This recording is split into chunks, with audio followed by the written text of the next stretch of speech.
Well, hello.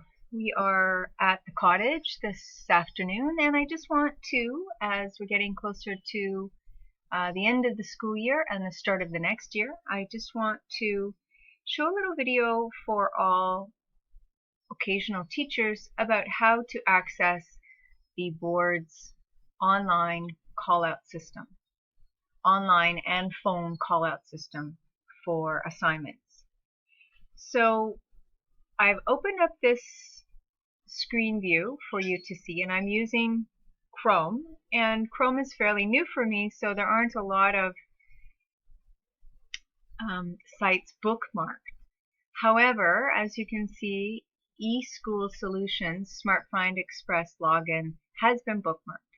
So I'm going to go ahead and I'm going to click on that, and I'm going to open up eSchool Solutions Smart Find Express for you to see. So this is the Catholic District School Board of Eastern Ontario's Automatic Dispatch and Employee Absent Management System, also known as SFE. If you do have any problems using this system, you can contact the administrator, and her number is here, and you can give her an email as well. There's a phone number as well that you'll need if you're on the road and can't access this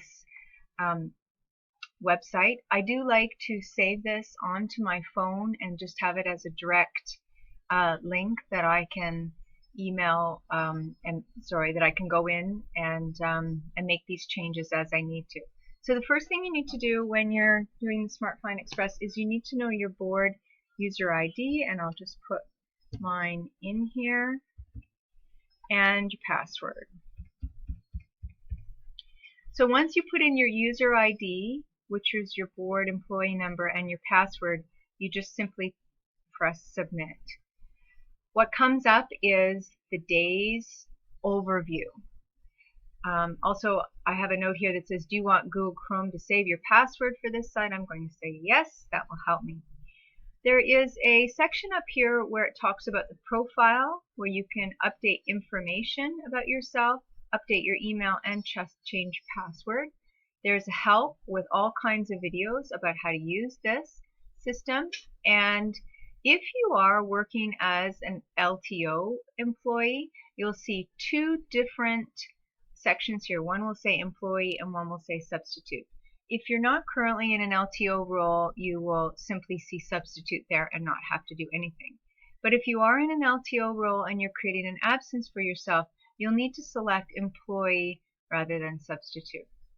But I'm just going to go ahead and I'm going to click substitute as if I was looking at finding what was available for the day, as well as looking at my absences, my unavailability, and my the available jobs. There's a couple little announcements here sometimes. One of them says that my personal record contains an expiration date that prevents you from creating absences. Because I'm a short-term employee, I actually can't create my own absences. But what I want to do anyway is I want to go up into my schedule, and I want to click it, and I want to check my unavailability dates. So as you can see, these are all my unavailability dates that I've put in so far. And you can see that I have selected I'm not available until the 29th of June. That's why it says from the 12th of June till the 29th, I'm not available all day. But if for some reason I wanted to change that because my LTO changed for some reason, I could just click on that one and I could delete it. And then I could make a new one. So I could go in and I could look. This shows me a calendar, so it's the date range that's unavailable. So I could go in and I could say I'm unavailable as of the 12th until, now the last day of school is the 29th, but this time I'll say until the 28th because the last day is a PD day. Now, if in that time that I'm unavailable for assignment, I still want to be called for future assignments, then I check that box. If I'm unavailable all day, I check here. If I'm unavailable for only a certain part of the day, I would have to put in the hours and the minutes, and whether it's AM or PM. So if I was unavailable from 9 o'clock o'clock a.m. to 3 o'clock p.m. on those days, I would put it in like that. If I was I could check all day in that case, but if I was available from not available from 9 a.m. to 1 a.m., I would, sorry, p.m. I would put it like that. Okay, so I'm though going to change that, and instead I'm going to make this the date it was earlier, the 29th. I'm going to say I'm not available all day, and I'm going to save that just so that the system knows I'm not available. So I just got an error because I actually put in a time that didn't make sense for the computer. I said that I was available from 1 to 3, but here I checked that I wasn't available all day, so I had to fix that up. So I can just save that and return to my list. So there it is again. It now says that I don't know that it's saved, so let me just double check on that. So from the 6th to 12th to the 29th, I'm not available all day. And I just want to save that. And what should be happening is it should be coming up on this unavailable list. It says error start date must be in the future. Oh, because we're past the 12th now, I can't add that. So what's Monday? Monday is the 19th. So now instead I'll put that in as Monday. Always read what it says up there. Alright, if you're looking at, just look at these home buttons. So home just has this image, the schedule, the general schedule, temporary do not call locations, and unavailable dates. General schedule just tells, if you click on it, just shows I'm available Monday, Wednesday, Tuesday, Wednesday, Thursday, Friday. If you know every Monday you're not available, you would just delete Monday. Or if you're only available for part of the day, then you could select that. Then up in schedule, I could have a temporary do not call. So anytime that I didn't want to be called for some reason, I had a baby sleeping or something, I could put that in. Classifications, it shows me that I have what my qualifications are and who can call me. And location shows these are all the schools that I teach at, from kindergarten to high school.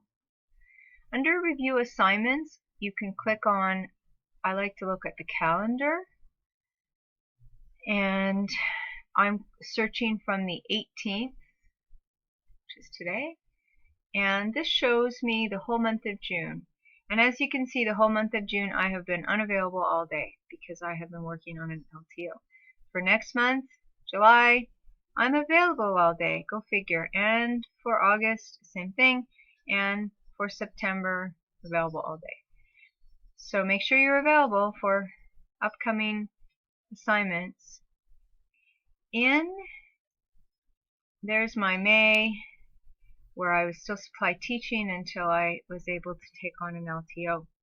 If you are unavailable, it will show up on a particular day, so that when secretaries, administrative assistants, administrators go to check, sometimes they check this to see if you're unavailable. Sometimes the system will just let you know if they try and book you. So that's about it. In some of the school boards under review assignments, there is a tab that asks you if you want to search assignments for that day. Another school board that I teach with has that as well. Now this board doesn't have that, but some others do. Up here in the profile, something very important, it's your callback number. So our assignments are not email assignments, they are by phone. So you need to make sure that the number that you put into this callback number is the number that you are available. For me, because I live very rurally, I have to change this number frequently. I have to change it when I'm leaving to drive home. I need to make sure that I have my cell phone. I get to a certain part on my road that the cell phone doesn't work, and I'm kind of out of luck.